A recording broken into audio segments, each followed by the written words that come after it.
है सीबीएन की प्रस्तुति और आप देख रहे हैं एक नई जिंदगी। गुड मॉर्निंग दोस्तों, वेलकम टू एक नई जिंदगी। गुड मॉर्निंग दोस्तों, एक नई जिंदगी के आज के कार्यक्रम में हम आपका स्वागत करते हैं। इस महीने हम बात कर रहे हैं कि कैसे प्यार और रिश्तों में हम आगे बढ़ सकते हैं और उन्हें और मजबूत हम बना सकते हैं। और दोस्तों ये भी हम आज सीखेंगे खास तौर ये एपिसोड में कि किस तरह लाइज और हिपोक्रेसी, जिसे कहते हैं झूठ और छल, किस तरह हमारे रिश्तों को बर्बाद कर देती है। एक दीमक की तरह अगर वो लग जाए तो हमारे रिश्ते भुर जाते हैं, ख़त्म हो जाते हैं। जी बिल्कुल, हिपोक्रेसी एक मुखौटे की तरह है जो अक्सर हम पहन लेते हैं और जो हम दिखाते हैं अपने बारे में वो हमारे असल ज़िंदगी में, हमारी निजी ज़िंदगी में सच नहीं होता। हमारे जो निजी जीवन है वो अलग होता है और बाहरी जीवन अलग होता है और ये परमेश्वर के सामने पाप है। दोस्तों, हमें झूठ और हिपोक्रेसी से बचना है। अगर हम झूठ का सहारा लेते हैं तो झूठ का एक फादर भी है जिसको कहते हैं झूठों का बाप, और योना के 8वें अध्याय में लिखा वो कौन है? वो खुद शैतान है। तो याद रखें, अगर हम झूठ बोलते हैं, फॉल्स विटनेस देते हैं, तो हम 10 नियम जो परमेश्वर के दिए हैं मूसा को, अपने हाथ के लिखे हुए खुदा के, उसको भी तोड़ते हैं हम। तो याद रखें, झूठ बड़ी खतरनाक चीज़ है। जी, इनफैक्ट दोस्तों, आज हम आपकी मुलाकात कराने जा रही हैं सत्येंद्र से, जो एक अच्छी मसीही के समान हर रविवार चर्च जाते, वचन पढ़ते और वचन वो दूसरों को भी सुनाने का काम किया करते थे। लेकिन असल में उनका जो जीवन है वो उन बातों से मेल नहीं खा रहा था। दोस्तों, क्या कभी सत्येंद्र को इन सब बातों का एहसास होगा? क्या कभी उनके जीवन में बदलाव आएगा और वो एक सच्चाई का जीवन जी पाएंगे? आइए उनसे मिलकर हम उनकी कहानी सुने और देखें। अजमेर के सत्येंद्र बागड़ी पेशे से एक ड्राइवर हैं। पहले वो कई तरह के नशे के आदी थे। जब भी कहीं भी मैं गाड़ी लेकर के बाहर जाता था तो सबसे पहले मेरी गाड़ी है जो जहाँ वाइन शॉप आती थी उसके सामने जाके रुकती थी और उसके बाद मैं वहाँ से वाइन खरीद करके वहीं से पीना चालू कर देता था और जब से जाके वापस आता था जब तक यही काम चलता रहता था मेरा। सत्येंद्र की बुरी लत के कारण उनके 3 बड़े एक्सीडेंट भी हुए, लेकिन इससे उनकी आदतों में कोई सुधार नहीं हुआ। मैं प्रेयर में भी जाता था, हर संडे चर्च जाता था, बाइबल भी पढ़ता था और वचन पढ़ता था। मैं दूसरों को प्रभु यीशु मसीह के बारे में बताता, लेकिन दोहरी जिंदगी थी मेरी। प्रभु यीशु मसीह फरीसी और शास्त्रियों को बोलते हैं, तुम भी बोलो पृथ्वी कवर के समान हो, बाहर से तो साफ सुथरे और अंदर है जो मतलब मुर्दा उसमें दफन है, उस तरीके से। तो मेरा जीवन भी ऐसा ही था। साल 2014 में उनके चर्च में 3 दिन की फास्टिंग प्रेयर हुई। सत्येंद्र ने भी उसमें भाग लिया और प्रेयर के आखिरी दिन मेरी मिसेज ने मुझे बोला कि बोला अपन भी चल के बोला दुआ करवाते अपने दोनों के लिए। तो हम दोनों भी पादरी साहब के पास में आए। हमने भी दुआ करवाने के लिए पादरी साहब को बोला कि पादरी साहब बोला हमारे लिए भी दुआ करो। तो पादरी साहब ने जो दुआ करने से मना कर दिया, बोला नहीं, बोला तू तो बोला मरेगा, बोलो। तो इतना उन्होंने बोला और मेरी आंखों में आंसू आने लगे और मुझे मेरे सामने पूरे जो वो 3 जो एक्सीडेंट जो मैंने मेरे साथ हुए थे और जो मैंने मौत को करीब से देखा था, वो सीन पूरा मेरे सामने घूमने लग गया एकदम से। फिर मैं रोने लग गया, मैं भी रोने लग गया, मेरी मिसेज वो भी रोने लग गई। हम बहुत देर तक रोए। उसके बाद में फिर पादरी साहब ने बोला कि किस लिए दुआ करवाओगे? फिर मेरे मुंह से यही बात निकली कि मैं जो ये पापमय जीवन बोले ये छोड़ना चाहता हूँ मैं। फिर पादरी साहब ने मेरे लिए, मिसेज के लिए, हम बच्चों के लिए भी, हमारे बच्चों के लिए भी दुआ करी। उसके बाद सत्येंद्र ने अपना पुराना जीवन छोड़ दिया।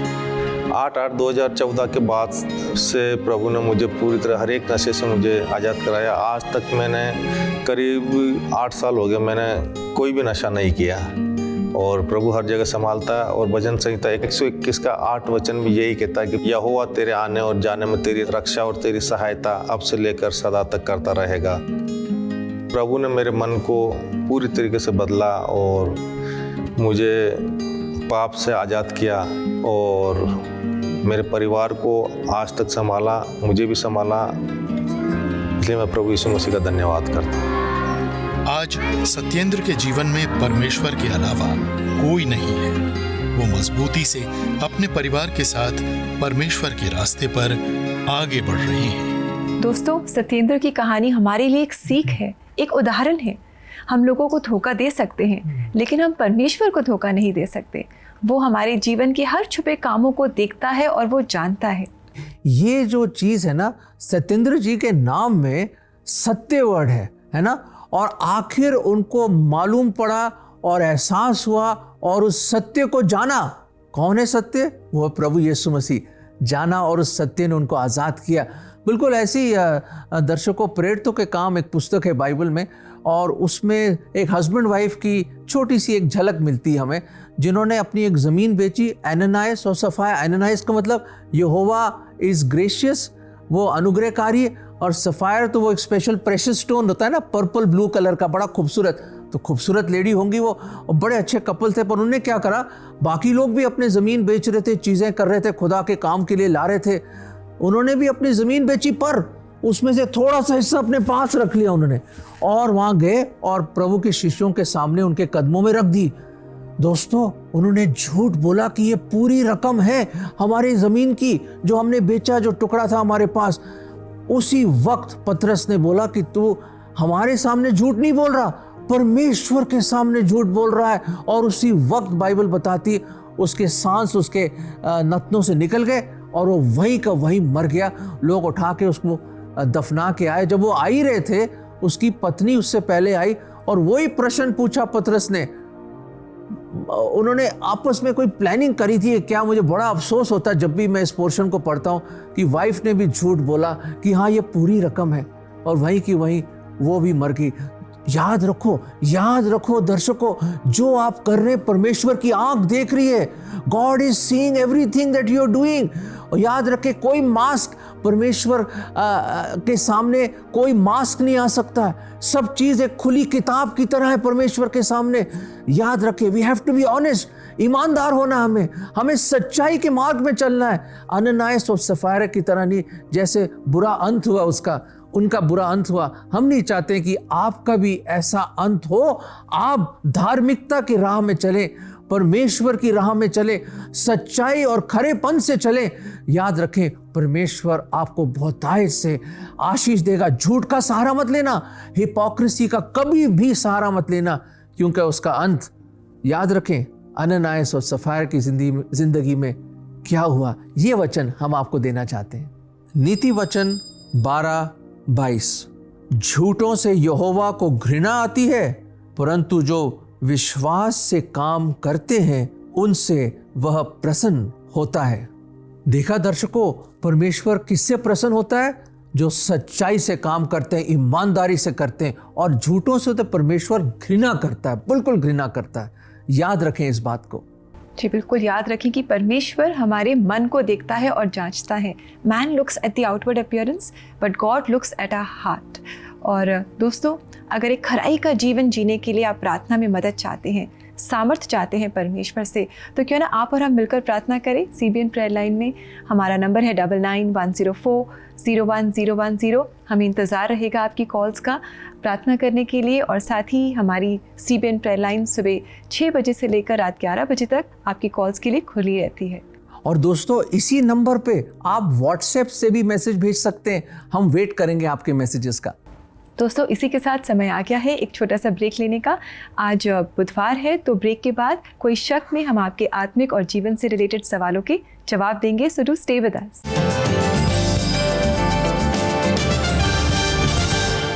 आप सबको प्रभु यीशु मसीह के नाम में जय मसीह। CBN में आपका स्वागत है। इस महीने हम लोग जो विषय हम लोग देख रहे हैं वो लव एंड रिलेशनशिप। इस लव एंड रिलेशनशिप में 5 टॉपिक्स को हम लोग देखेंगे। पहला होगा संबंध बनाने के लिए कौन सी ऐसी चीज़ है जो बहुत ही निहायत ज़रूरी है। क्या हम अपने टूटे हुए रिश्तों को प्यार के द्वारा उसे फिर से नया बना सकते हैं? क्या आज आपका रिश्ता ऐसी जगह पर है जहाँ पर कोई उम्मीद नहीं है? क्या आप मरी अवस्था से जब आप बाहर आते हैं तो क्या आपके पास एक नई ज़िंदगी है? लव जो हम सब ने पाया है उसको हम किस तरह से हम उसे लोगों में दिखाते हैं। मुझे पूरी उम्मीद है कि आप सब CBN से जुड़े रहेंगे, CBN को देखेंगे और परमेश्वर के आशीष को आप लोग प्राप्त करेंगे। परमेश्वर आप सबको आशीष दे।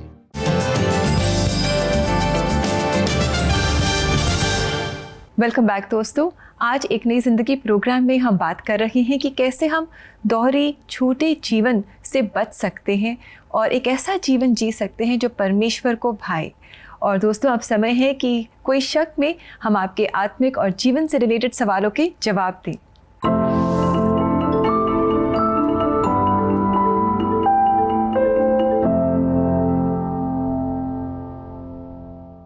आज का पहला सवाल हमें विपिन ने भेजा है CBN इंडिया YouTube चैनल पर और ये पूछ रही हैं, आप लोग बताते हैं कि लेने से देना अच्छा है, पर मेरे पास तो सैलरी नहीं बचती, तो मैं कैसे अच्छा गिवर बनूं? विपिन जी, बड़ा अच्छा प्रश्न पूछा आपने। आपके मन में ये बात तो है कि आप देना चाहते हैं, पर प्रॉब्लम में कुछ बच नहीं रहा। तो सवाल ये उठता है कि क्या आपने कोई प्लानिंग या बजटिंग करी है? हाँ, महीने से पहले जब शुरू होता, महीने पहले तारीख को क्या आपने कोई प्लानिंग करी कि क्या क्या खर्चे होने वाले हैं? और सबसे पहले खुदा के कलाम में लिखा है, प्रभु के वचन में, कि प्रभु यीशु मसीह कहते हैं कि परमेश्वर को सबसे पहले खोजें, सबसे पहला दर्जा दें, फर्स्ट पोजीशन दें। तो वो जो 10वां हिस्सा है जो परमेश्वर का है, कहीं वो तो नहीं आप खर्च कर रहे? नहीं, ये नॉन निगोशिएबल है। आपको सबसे पहले 10वां हिस्सा परमेश्वर को देना है। सब कुछ ही उसका है, पर वो भी आपकी एक आराधना, एक भेंट है परमेश्वर की ओर, आपकी वर्शिप है। तो जब आप वो देंगे ना, तो देखिए कैसे सारी जरूरतें, सब कुछ आपको मिलेगा और आपको ज्यादा इतना होगा कि आप बटोर नहीं पाएंगे और दूसरों की भी मदद कर पाएंगे। तो प्लीज सोचिए इसके बारे में। Wow, that's amazing. So first things first, सबसे पहले परमेश्वर को दें और फिर देखिए कैसे वो आपकी कम सैलरी पर भी बरकत लाता है। आइए देखिए एक और सवाल जो हमसे पूछ रही है मोना। उन्होंने ये WhatsApp पे भेजा है। ये कह रही है कि मैं रोज़ प्रार्थना करती हूँ, पर मुझे पता नहीं चल रहा है कि परमेश्वर मेरी प्रार्थना सुन रहे हैं या नहीं। मुझे परमेश्वर की कोई आवाज़ नहीं आती है, कोई दर्शन नहीं मिल रहा है। ऐसा क्यों? मैं खालीपन सा महसूस करती हूँ, जैसे कि मानो प्रभु मुझसे नाराज़ हैं। क्या सच में परमेश्वर हमसे नाराज़ हो जाते हैं? मोना जी, बड़ा अच्छा आपके ये जो कश्मकश है और ये दिल की आवाज़ जो बाहर निकल के आ रही है कि क्या परमेश्वर मेरे से नाराज़ तो नहीं कि मेरी प्रार्थना सुन नहीं रहे, कोई जवाब नहीं मिल रहा। हाँ, ये तो बात सच है कि जब हम गलत रास्तों पे चलते हैं और हम दुनियावी चीज़ों में पड़ जाते हैं और गलत काम करते हैं तो परमेश्वर नाराज़ ज़रूर होते हैं। पर याद रखें, वो एक प्रेमी पिता भी है। आपकी हर प्रार्थना को परमेश्वर 100% सुनता है। पर याद रखें, अपने ईश्वरीय ज्ञान में, इन इस डिवाइन विजडम, वो सही समय पर आपके प्रार्थनाओं का जवाब देगा। हाँ, ना या वेट करना हमें मालूम नहीं, पर परमेश्वर को पता है आपके हर जरूरत, हर प्रार्थना का क्या उत्तर होना चाहिए। तो मैं तो ये कहूँगा, ये अगर आप वेट कर रहे हो ना, तो परमेश्वर चाहता है कि आप आपका विश्वास बढ़े, आप उस पर और डिपेंड करें, ताकि सही वक्त पे उत्तर जरूर मिलेगा आपको। जी बिल्कुल मोना, परमेश्वर चाहता है कि आप विश्वास में आगे बढ़ें। और जब आप प्रार्थना कर रही हैं तो आप परमेश्वर से बात कर रही हैं, लेकिन आप परमेश्वर को भी आपसे बात करने का मौका तो दें। आप वचन को पढ़ें, क्योंकि वचन जीवित है, उसके द्वारा परमेश्वर हमसे बातचीत करता है। और जब ये आपके जीवन में होगा तो जो खालीपन है ना, वो दूर हो जाएगा। तो दोस्तों, अगर आपके पास भी ऐसे सवाल हैं जो आपको ट्रबल कर रहे हैं या आप उनके जवाब ढूंढ रहे हैं, बेचैन हैं, तो क्यों ना आप इन सवालों को हमसे पूछें। हमारी कोशिश होगी कि परमेश्वर की सहायता से, पवित्र शास्त्र बाइबल की मदद से हम आपके सवालों के जवाब दें। और ऐसा करने के लिए आप हमें WhatsApp करें हमारे प्रेयर लाइन नंबर पर जो है 9910401010, या आप CBN इंडिया की वेबसाइट पर जा सकते हैं cbnindia.org, और यहाँ पर डिस्कशन बोर्ड पर अपने सवाल आप हमारे साथ ज़रूर शेयर करें। दोस्तों, अगर आप हिपोक्रेसी या झूठ का नकाब आपने भी ओढ़ रखा है, तो आइए रेबेका, हम प्रार्थना करें ताकि वो नकाब हट जाए और आप परमेश्वर की ज्योति में आए और सच्चाई का जीवन जिए। आइए आप भी जुड़िए विश्वास के साथ हमारे साथ प्रार्थना में। प्रभु यीशु मसीह, सचमुच आप घृणा करते हैं पाप से, पर आपके अजीम और आपके पवित्र वचन में लिखा है कि आप गुनहगारों से प्यार भी करते हैं। प्रभु जी, हमारी दुआ है हमारे अजीज जो दर्शक लोग ये प्रोग्राम देख रहे हैं प्रभु, कि आप उनके जीवन में कार्य करें। अगर वो झूठ का सहारा ले रहे हैं और अगर उन्होंने छल और हिपोक्रेसी का नकाब ओढ़ रखा है प्रभु जी हम दुआ करते हैं, इल्तिजा करते हैं कि वो नकाब हट जाए, वो जंजीर टूट जाए झूठ की, और वो आज़ाद हो सके, और वो सारे डर उनके जो निकल जाए उनके जीवन से।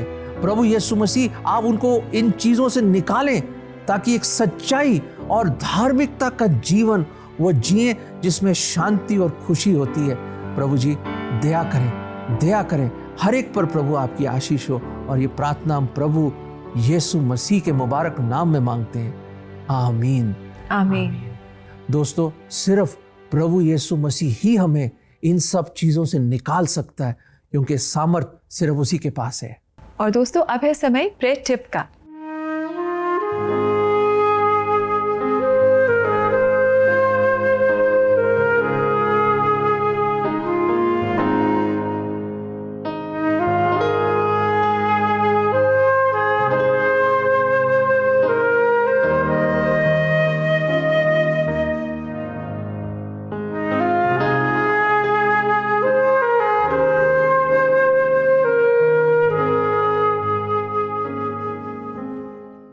आज हम बात कर रहे हैं हिपोक्रेसी और झूठ के बारे में।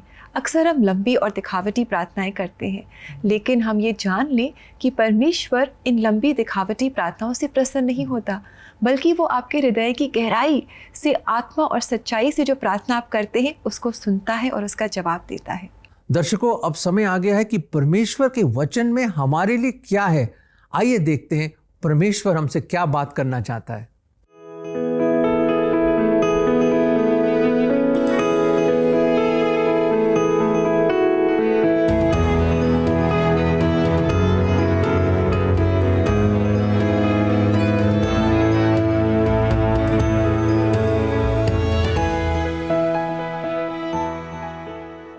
दोस्तों, आज हम बात कर रहे हैं लाइज एंड हिपोक्रेसी के बारे में, कि कैसे परमेश्वर ऐसे जीवन से घृणा करता है।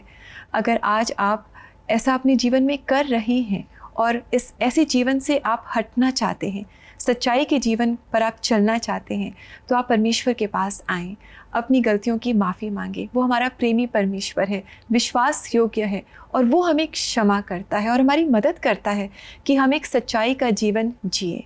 दोस्तों, अब हम लेंगे छोटा सा ब्रेक, और ब्रेक के बाद हम CBN फाउंडेशन के जो कार्य हैं उसके बारे में एक छोटी सी झलक हमें मिलेगी।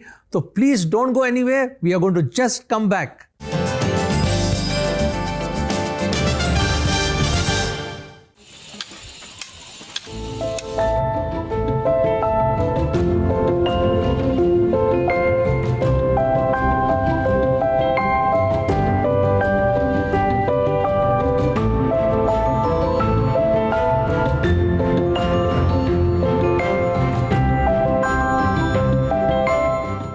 SRV जो है, जिसको हम लोग फुल फॉर्म में सोशल रोल वैलोराइजेशन बोलते हैं, उसको हिंदी में हम लोग सामाजिक भूमिका मूल्यवर्धन बोलते हैं। ये एक ऐसी थियोरी है जिसमें हम लोग ये देखते हैं कि लोग किस तरह सामाजिक सीढ़ी से नीचे गिरते हैं।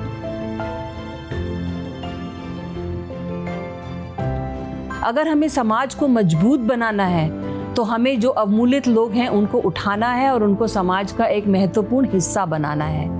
सोशल रोल वैलोराइजेशन को विस्तार से समझने के लिए join our experts Geeta Mandal and Elizabeth Newell on Zoom on Wednesday 30th April 2022. Register now on www.cbnindia.org to participate in this free online SRV workshop.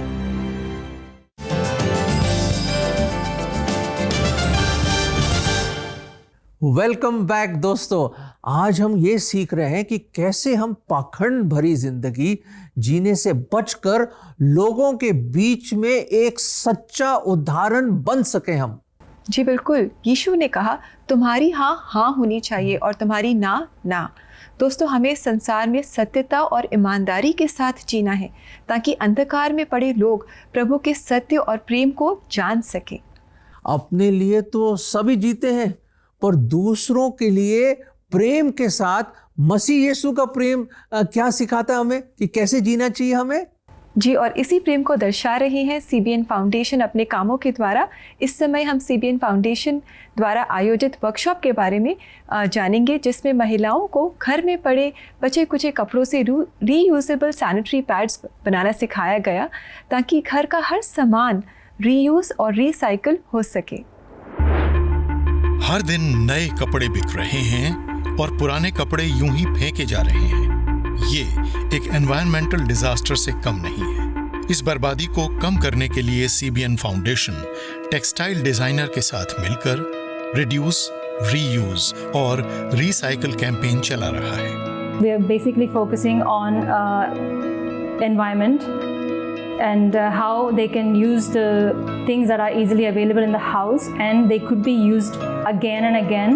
Reusable cloth pad 2 issues को टैकल करता है: कपड़ों की बर्बादी और पैड्स में वन टाइम प्लास्टिक का use. CBN foundation ने महिलाओं को यूज एंड थ्रो पैड्स के बदले में रीयूजेबल कॉटन पैड्स बनाने सिखाए। These pads are made from cotton, which is usually very soft, and they can repeatedly use them, and this way they are actually reducing the waste of using plastic pads.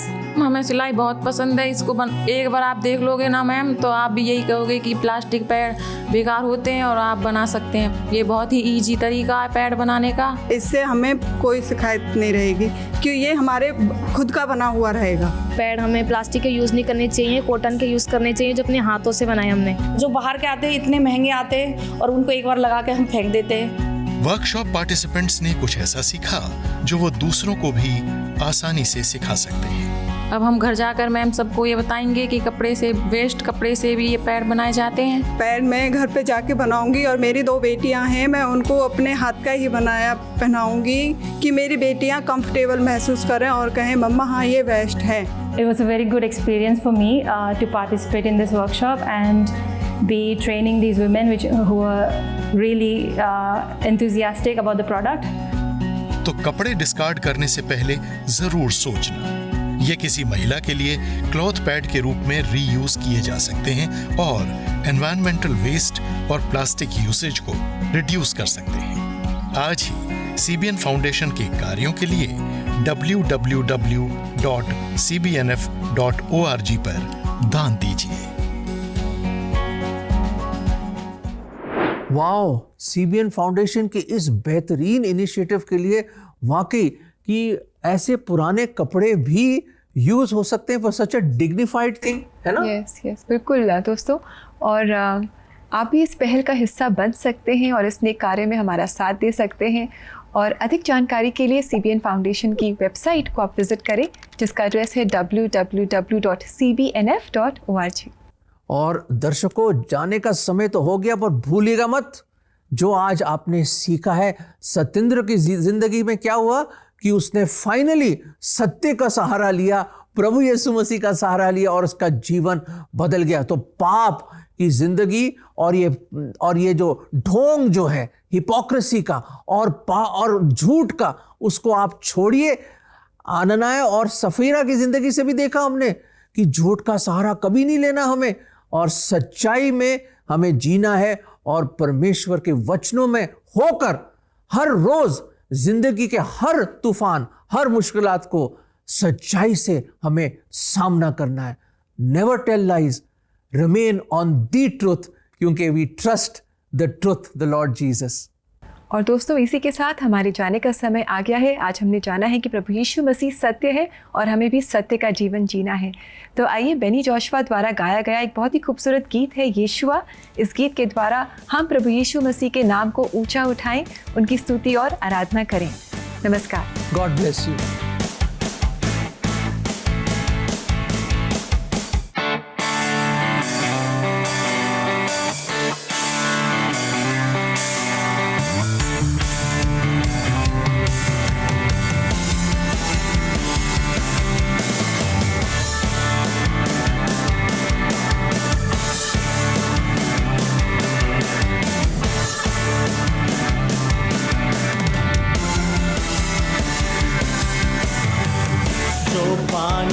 पर चला, तूफानों को शांत किया। जीवित प्रभु है जो, वो मेरे संग रहता सदा। जो पानी पर चला, तूफानों को शांत किया।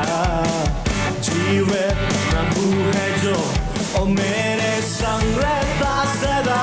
यीशुआ तू ही मेरी जान है, यीशुआ तू ही मेरे दिल में है, यीशुआ तू ही मेरे साथ है, यीशुआ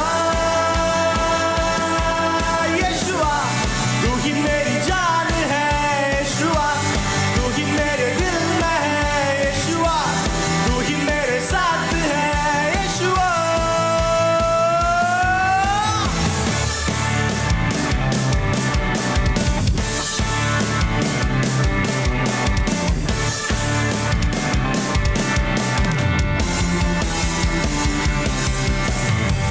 मेरे कारण वो मर गया, फिर मेरे लिए जी उठा। पापों को साफ करने सूली पर कुर्बा हुआ। मेरे कारण वो मर गया, फिर मेरे लिए जी उठा। पापों को साफ करने सूली पर कुर्बा हुआ। यीशुआ तू ही मेरी जान है, यीशुआ तू ही मेरे दिल में है, यीशुआ तू ही मेरे साथ है, यीशुआ यीशुआ तू ही मेरी जान है, यीशुआ तू ही मेरे दिल में है, यीशुआ तू ही मेरे साथ है, यीशुआ।